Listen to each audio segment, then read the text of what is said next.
WNST, Dallas and Baltimore. Keeping calm, staying local, and always Baltimore positive. Nothing more positive than the conversation we're about to have with an old friend. Before we get to that, I want to give a shout out to all of our sponsors, including State Fair, where I made a drive-by chicken and waffles with raspberry and butter jalapeno sauce on Tuesday. It was delectable. It was delicious. Can't wait to get back to some sense of normalcy with Evan Brown and our friends over in Catonsville, where Don Moeller is. Don Moeller has been enjoying some Fadley's crab cakes as well as some Taharka honey graham ice cream. Don say a few words about Taharka, because I've been carrying on about it, but if this were later in the day, my mouth would be full right now, and I would let you talk to Michael Olesker about it. I would just say to everybody, including our guests, just jump on the web, hit Taharka, go to Taharka's website. It's so easy to order. They bring it right to your front door, and then you're going to have to be really careful, because Nestor, I thought you and others might be exaggerating, but you're not. It may be the best ice cream we've ever had. And my wife is an ice cream connoisseur, without a doubt. And we ordered, we comes by the case, so we ordered eight pints, and we've been blowing through the flavors.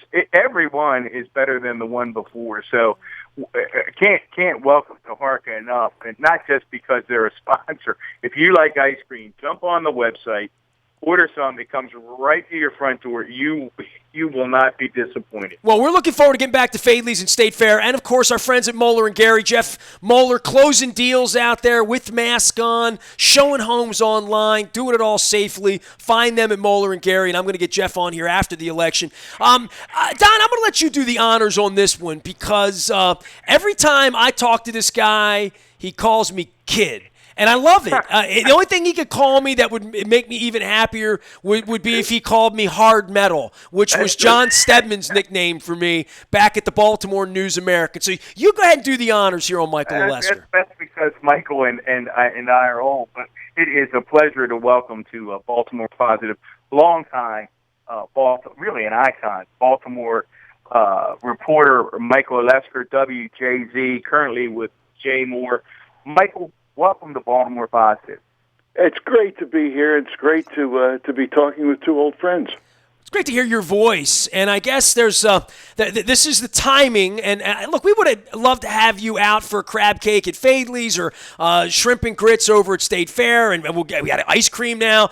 But we find ourselves in this pandemic where I'm holding the ballot for mayor. I'm holding the ballot here for city council president. I've already filled in for Bill Henry.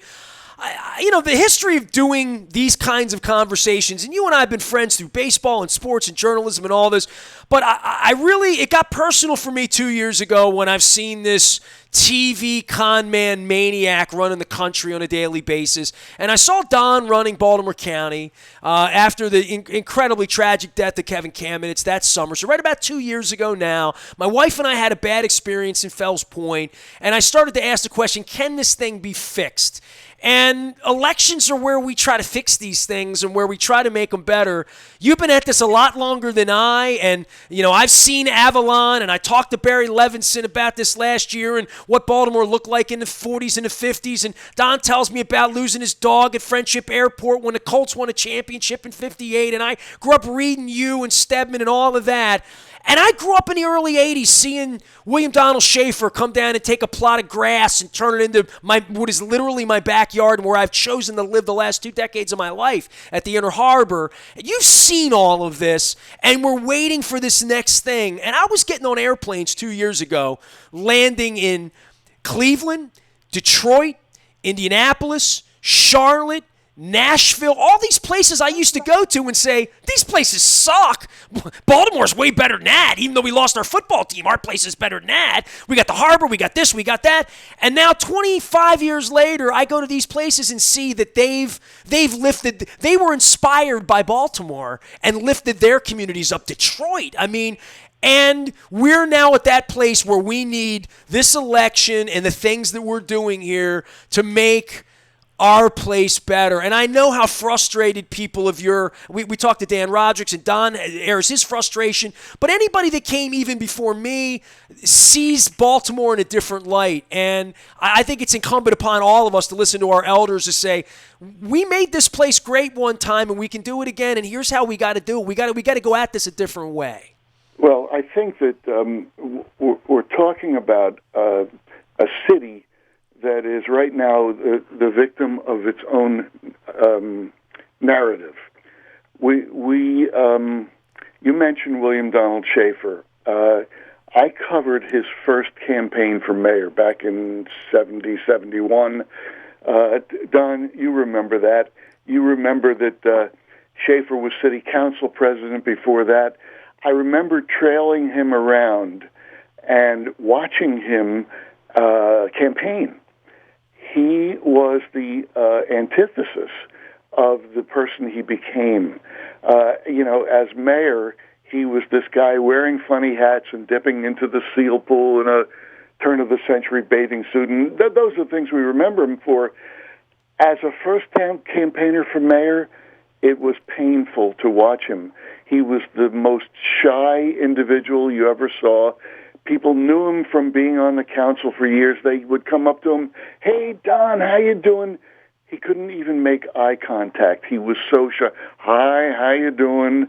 I was embarrassed for him, and I was embarrassed for all the people who were greeting him so warmly and not getting the warmth in return.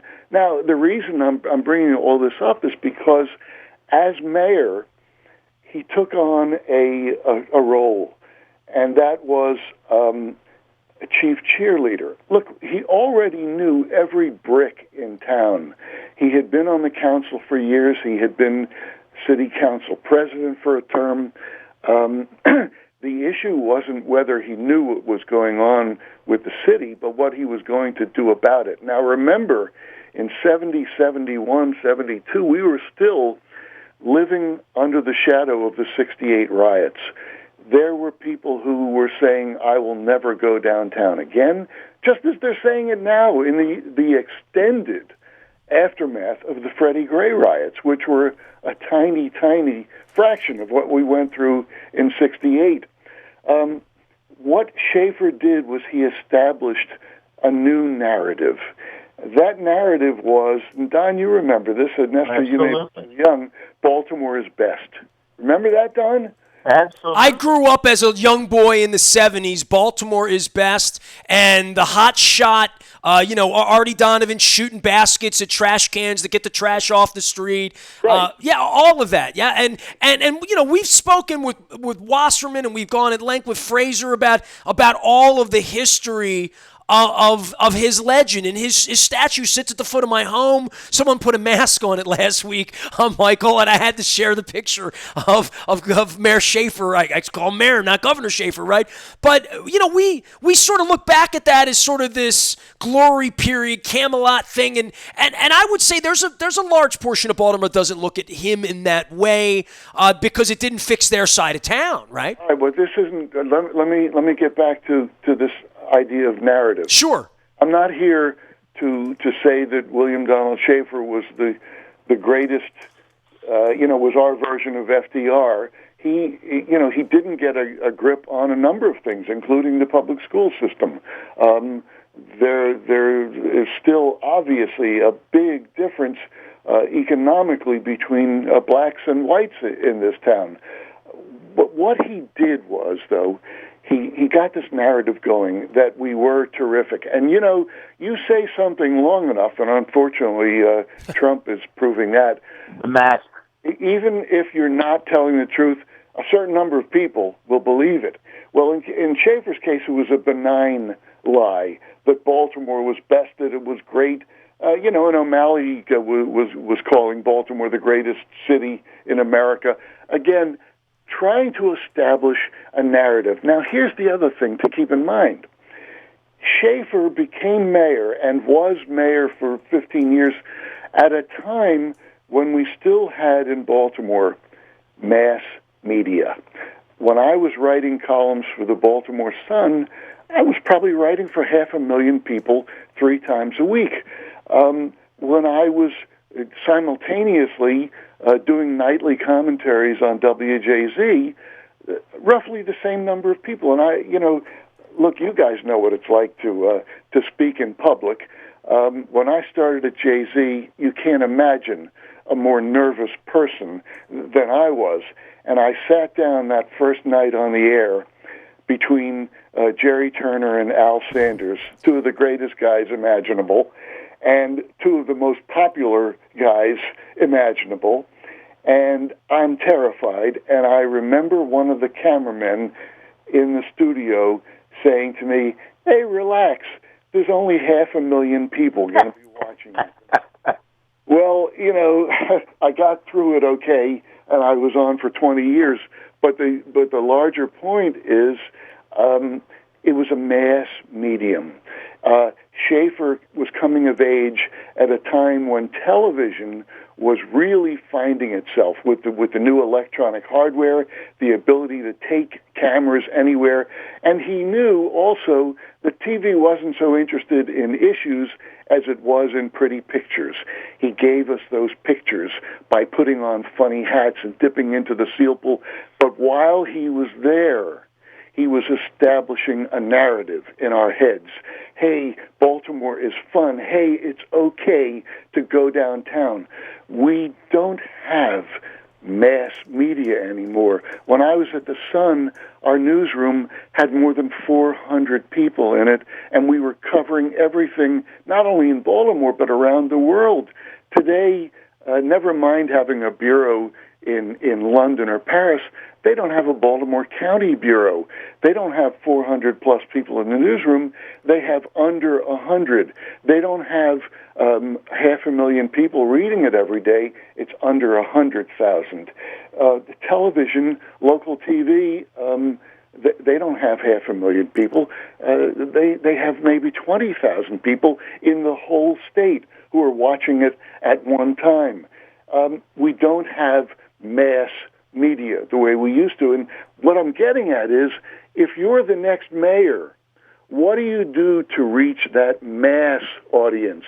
We are so fractured as an audience now that I don't know how we begin to craft that new narrative that the city needs so desperately, because the narrative right now, following the two mayors who have left office in disgrace, following the succession of police commissioners who just couldn't get things together, in the midst of this horrible year after year, the killings that go on the street, we have not found a way to deal with the drug traffic, to deal with these kids who are coming from broken homes. And so in a desperate, tragic, poignant search for some kind of family, they reach for a gang. And they're the ones who are shooting and killing each other now. And so, particularly in the aftermath of the Freddie Gray riots, you've got all these people who have abandoned the city. We are now at 600,000 population, where in the post-war years, we were at nearly 1 million. We have lost, you can do the arithmetic yourself, but, I've got friends who live in the suburbs, who say, I will not go downtown again. I will not go into the city of Baltimore again. And I say to them, look, I live 2 blocks from Plymouth Racetrack. I'm downtown in 5 minutes. There are neighborhoods in town where you don't want to go, but there are scores of neighborhoods in town where you do want to go, where it is fabulous. The unfortunate thing is we live in 2 cities. The city of haves and the city of have-nots, and we have got to, spread the wealth, spread the joy, so that we're all participating in the good stuff that's going on in the city. But that's the narrative that we have to get out there. We love being with each other. this pandemic is awful because, among other things, it's isolating us so much. Think back to the early 70s. Again, we're living in the shadow of the riots, and they came up with this idea. Schaefer was a big part of this, but there were other people too. Hope Quackenbush, Sandy Hillman, Chris Hartman. Let's do a Baltimore City Fair. And there were people who said, you can't do that. Are you kidding? We will have riots downtown. And what happened? They had it, and the first night we had a hurricane, and it knocked over all these exhibits, and everybody said, oh, well, this is tragic. No, it was the best thing, because people who were down there from every neighborhood in town reached out to help each other. And over that weekend, there were 500,000 people who came downtown who hadn't been there in years because they were frightened, and they learned, hey, you know what? This isn't so bad. And that, too, fed into that new narrative that Schaefer was trying to get established. And for, 20 years, we had these city fairs, and we still have, Artscape, and we also had these great ethnic festivals for years. My point is, when we get out there and we mix with each other, we find that we like being with each other. If we can get over this idea that we are dangerous to each other, we've got to establish some kind of new narrative. But I don't know how you do it if you are the new mayor. Where do you go to find a mass audience today? I don't know. Well, Michael, you touched, boy, there is so much in there to talk about related to today, to the future. Interesting that you mentioned the city fairs. And you're right about the need to connect. And it's so hard to do that in these times. Just last week, a good friend of mine sent me some vintage footage, and it had to do, again, really with the themes you're talking about. I said, look back to this footage decades ago, and it was vintage film of one of the early city fairs. And just as you described, it was all ethnicities, all races, big, small, short, tall, you name it, just with smiles on their face, just coming together to celebrate community. And you certainly are writing about this now in J. Moore as you capture these themes. One of the things that worries me, Michael, is that we're losing a sense of community in a real sense of those things that bring us together. You mentioned Martin O'Malley. Even a young Martin O'Malley, 34, 35 years old, when he stood on that street corner running against Carl Stokes and Lawrence Bell, saying, we're better than this. We black and white, we're stronger together. We're more than unites us than divides us. We can all see the young Martin O'Malley, the guitar-playing city councilman, who, again, helped us believe. How do we get back, Michael? How do we get back to that kind of energy that makes us believe both in our community here in Baltimore and as a nation? Well, here's something that I always try to keep in mind. Cities are a place where, there used to be a theme that cities were dying in America. The fact is, pieces of cities die while other pieces of cities are being reborn. I started out as a young sports writer at a newspaper called The News American. Hey, we have that in common. How about that? Yes, we do, and we both think of John Stedman as our, not only our dear friend, but a kind of a godfather. A wonderful, wonderful man. And I used to look out the back window of the News American, which overlooked Pratt Street. Wow. And Pratt Street back then was, frankly, it was rotting piers, and it was, winos and, seagulls that missed the last flight out of town. And what happened to that? It became a place called Harbor Place. It was an area that everybody said was dying, and it was reborn. think of What did they call it before that? I mean, before it was Harbor Place, what did you call that? Did you call it the pier, the harbor? What was the word for that? The harbor. The harbor. Okay. But think of all those waterfront neighborhoods. I mean, think of what Boston Street used to be like. There was nothing there. There was nothing there. Now it's $1 million homes. Think about what Canton was like and how at Fells Point, which used to be known as the foot of Broadway. Think of Federal Hill. These are all very hip neighborhoods. Locust Point. These are neighborhoods where young people clamor to get in, where people from Washington who can't afford, housing in Washington move to Baltimore. There are lots of neighborhoods in Baltimore that were once pronounced dead or dying that have been reborn. This is what happens in cities. But again, that narrative, we've got to get past that narrative that all is lost. But how do you get that message out? That's called leadership. And I'm looking at these, 6 main candidates for mayor now. I wish I could make up my mind. Frankly, I haven't been able to. I had a pretty good interview the other day on the phone with Brandon Scott. I wrote about him in today's J-More magazine, and it's on the website, and it's on Facebook. He's, you feel the passion when he talks about wanting to help the city where he grew up. I wish he had given me more dynamic ideas. The Baltimore Sun called him a visionary, and I said, "Look, I've talked to Brandon. I like Brandon, and Brandon might win, but visionary, I wouldn't go there yet." I wouldn't either, and my big concern about him is that he's a very young guy. O'Malley was a young guy too.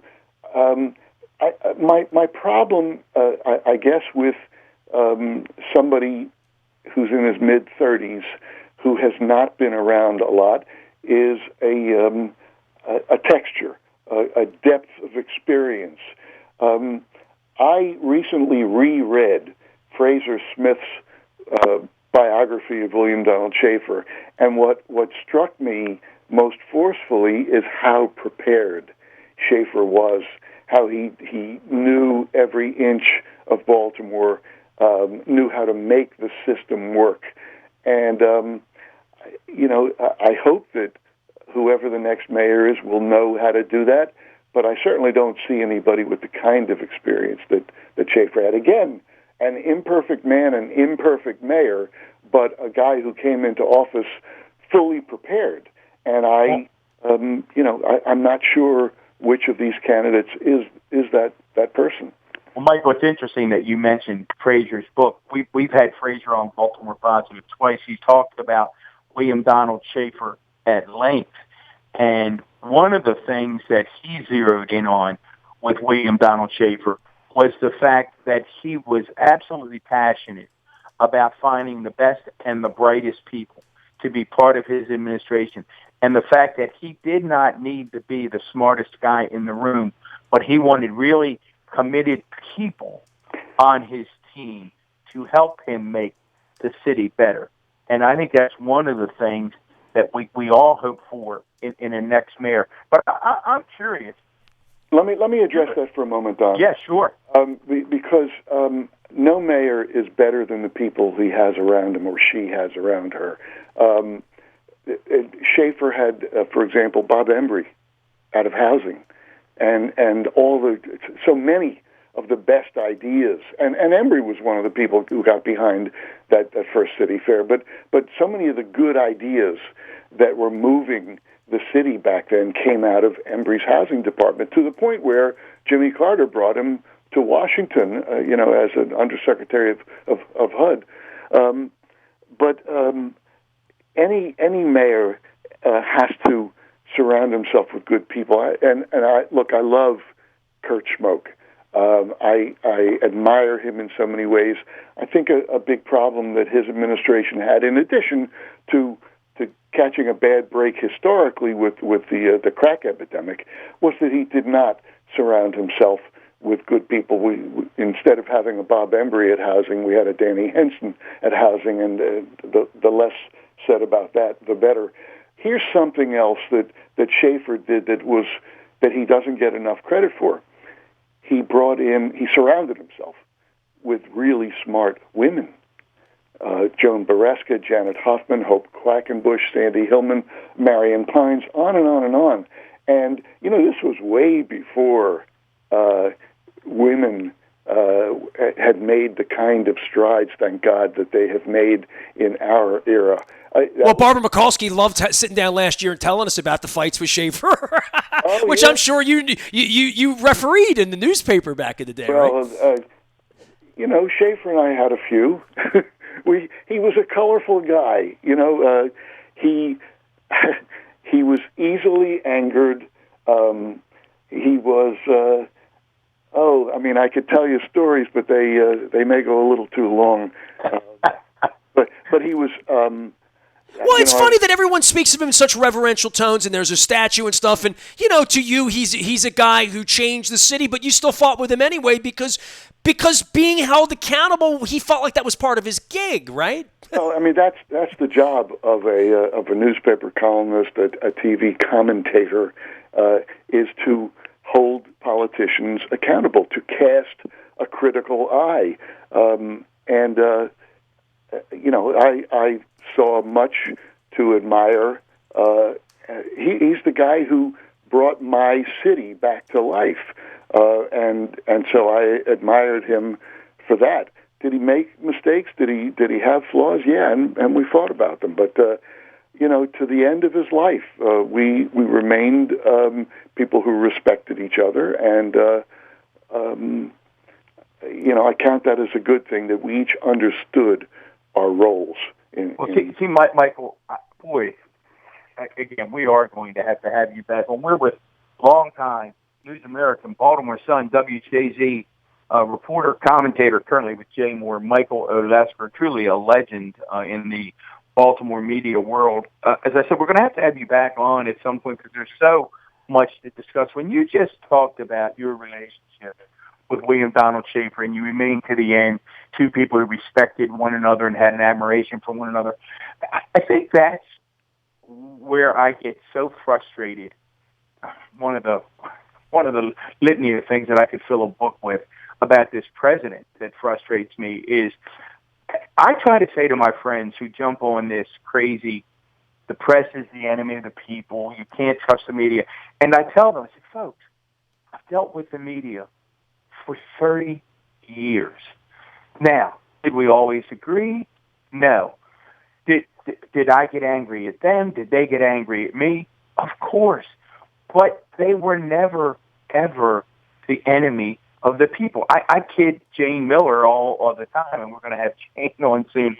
But we laugh about it. I used to say the words that would make every elected official or chief of staff shudder was when somebody come in the office and say, "Hey, Don, Jane's on the phone." It was like, oh, my God, because you knew Jane was going to dig down, ask hard questions, and hold you accountable.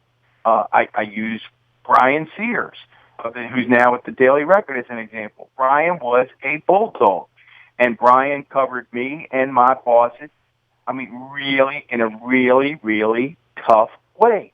But never, ever did I have an incident where I said, what you wrote wasn't true. I may not like that you wrote it. I may have a different perception as to why we did what we did. But we've lost that, Michael. And it seems to me that of the many things this president does, that a real danger to our democracy is his effort to convince the public that they can't believe facts. As a career reporter, give us your view of that part of the national scene. Well, I think that Donald Trump is a very dangerous man. Look, this is, I don't agree with his politics, but this isn't about politics per se. This is a mean-spirited bully. There's, I can't think of too many traits that are worse than calling someone a bully. He looks for those who are easy to pick on. He makes stuff up. The lies are, what are they, approaching 18,000 now that have been documented? I've never had a human being anywhere in my life that I've ever encountered that speaks with the fluency of lies. You know what I mean? Like, just literally, we've all had a, for lack of a better term, a bullshitter in our life. You know what I mean? Like, we know what that looks like. We've had that in business somewhere in our life, maybe in our family, somewhere that person doesn't always tell the truth, or there are some white lie. This is, it's incredible. I mean, it's astonishing. The fluency for a lifetime, that stacks and stacks of this back in the 70s and 80s and 90s that have been built up, and yet 63 million people, Michael. It's incredible. I was just going to say, Michael, put your Dr. Phil, and thank you, Nessa. That's a great segue. Put your Dr. Phil hat on, Michael. What is it that makes 63 million people buy into this and have them screaming at reporters? I remember after the election last time, I read Katie Kerr's book on covering the Trump campaign from the beginning. And one night her mother called her in tears, asked her to please, if she could ask for another assignment because of the way she was being screamed at and threatened by these people in these red MAGA hats at these rallies. Put your Dr. Phil hat on and your years of experience and educate Nestor and me into what you think's happening. Well, I think part of it, again, it comes down to media. I'll watch CNN or MSNBC, or I'll read the Baltimore Sun or the New York Times, which I read every day, and the Washington Post, and I will read and see this stuff, and I will be appalled. And I'll say to myself, well, how can people know? And they're all exposing these lies. And I'll say to myself, how can people know this and yet still buy into his bull?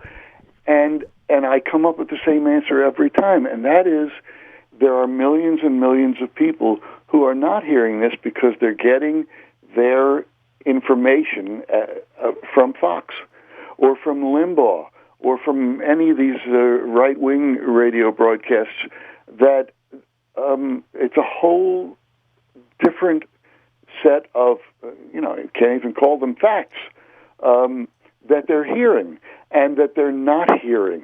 And these are people who there's no getting facts across to them because they have been exposed to a whole different litany for the last 3.5 years. Well, they've also not spent the first 30, 40, 50, 60 years of their lives reading books or subscribing to science. I mean, along that line as well, what you're willing to believe. If you haven't read a newspaper in 30 years, whatever the man on the television tells you, who looks like you and feels like you and shares your anger, even if it's Archie Bunker crazy, like literally some of this stuff is straight Archie Bunker, isn't it? Yeah, it is, and there's also, look, I don't want to claim that everyone who likes Donald Trump is a racist, but a lot of what he says is veiled racism. And, from Charlottesville, seeing good people on both sides of a clearly racist, anti-Semitic demonstration, to let's keep immigrants out of America, and the immigrants he's talking about happen to be people of color in many cases. But that has been a lot of his appeal, a kind of a veiled racism. Michael Olesker is our guest, and I guess this is the time for you to talk about your second afterlife as a columnist that shows up on my newspaper every day on the front of my Facebook feed. A little oxygen to the new world of digital, which wasn't always easy on the newspaper side. But more than that, Michael, you can get off the phone with us right now and go ink a column and have it out to your whole audience in 15 minutes. Social media, all of this.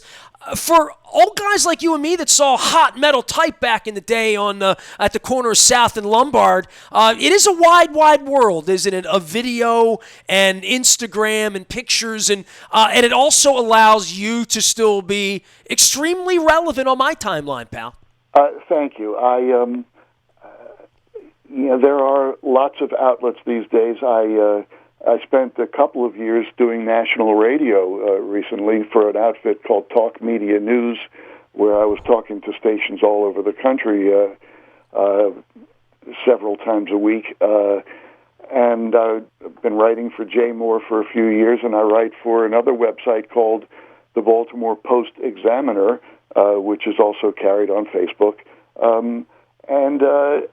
I've just been getting lovely, lovely response. And it's nice that, I've reached the three-quarter century mark now, and I feel like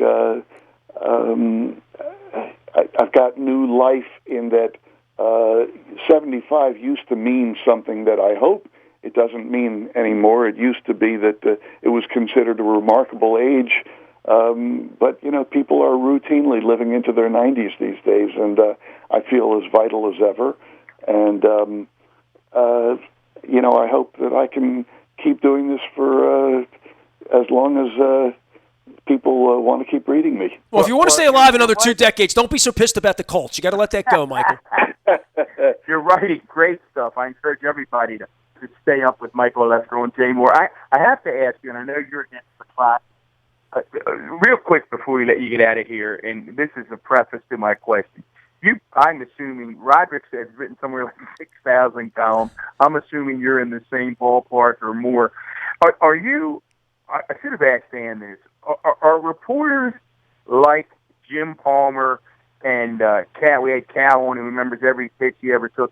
Can you remember, Michael, because I'm going to ask you about an article or two. Can you remember every article that you've ever written? Are reporters like that? No. No, okay. I've probably written, somewhere between 5,000 and 10,000 columns, between 5,000 and 10,000 broadcasts over TV and or radio, countless magazine pieces. My memory is pretty good, when we're talking about history. If you ask me what I had for breakfast this morning, that's a different story. Well, you wrote, there were two. One made me laugh just out loud, and then the other actually made me cry.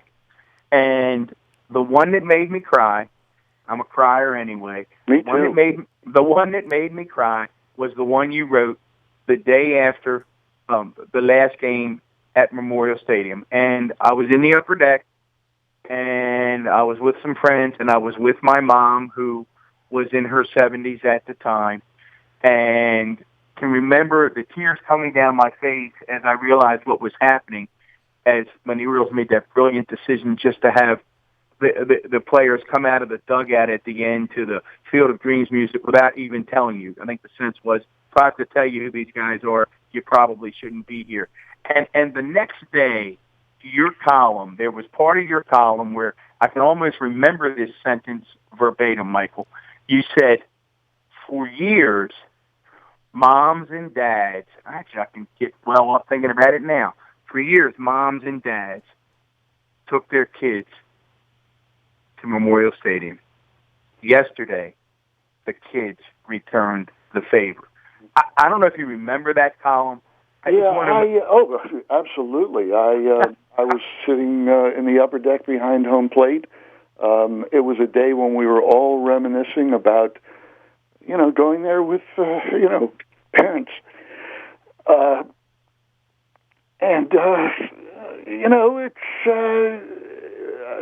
some of our most treasured moments are not just to have watched the Orioles and the Colts there, but to have been part of a municipal tribe. And that's the thing we have to get back, that feeling that we are all part of the same big community, the same big heartbeat. And that's what makes the places like Memorial Stadium so dear to us. Yeah, I remember that column very, very vividly. Wow. I still weep over it. And I went to high school at City College, and so I used to pass by Memorial Stadium every day on the way to school. Now I pass by, and it's a combination YMCA and old age home. Well, I got to say to both of you that this is a very timely conversation because my wife and I found ourselves up at Dr. Steve Elliott up on the north side in Perring Parkway, and we would usually take the highway home and go through the tunnel or whatever. And I said to my wife, "Yeah, let's drive through the city." And she said, "Okay, let's do that." So we went down Loch Raven, and we got to the corner, and we did Alameda instead of Loch Raven going southbound. Like I took the left, and I said, let's take Alameda, and we went up, and I got up there, and I'm like, let's make a right. We'll go back through Hopkins. I want to see what's going on. And literally at the red light, my wife looks at me, and she's like, you sure you want to do that? This was like 2 weeks ago, because for years I would say, let's go up the Harford Road. I don't want to go by and see it because it would really upset me. It would really upset me to drive by 33rd Street. You know, like I get it. I can do it now, but I'm having a harder time telling you about the last day at Memorial Stadium because it wrecked me. So, you know. I'm telling you the story, and I'm sitting here in the chair, and I started to well up again thinking about my mom. Well, we're 3 for 3. We were up for tech. Hey, Nestor, quick question, and I know Michael's got to run. A funny story about Michael and his writing ability. I have a friend that I was with at Lansdowne High School for years, Gary Levin. Gary was college buddies with Michael, and Gary was an outstanding English teacher. And one day, Gary and I were shooting the breeze, and I said, hey, Gary, when did you decide you went for the Diamondback and you were a journalist? When did you decide you would be an English teacher instead of a journalist? And he said, well, it was pretty easy. He said, one day I started to read what Michael was writing, and I started to read what I was writing, and I thought, I think I'm going to be an English teacher.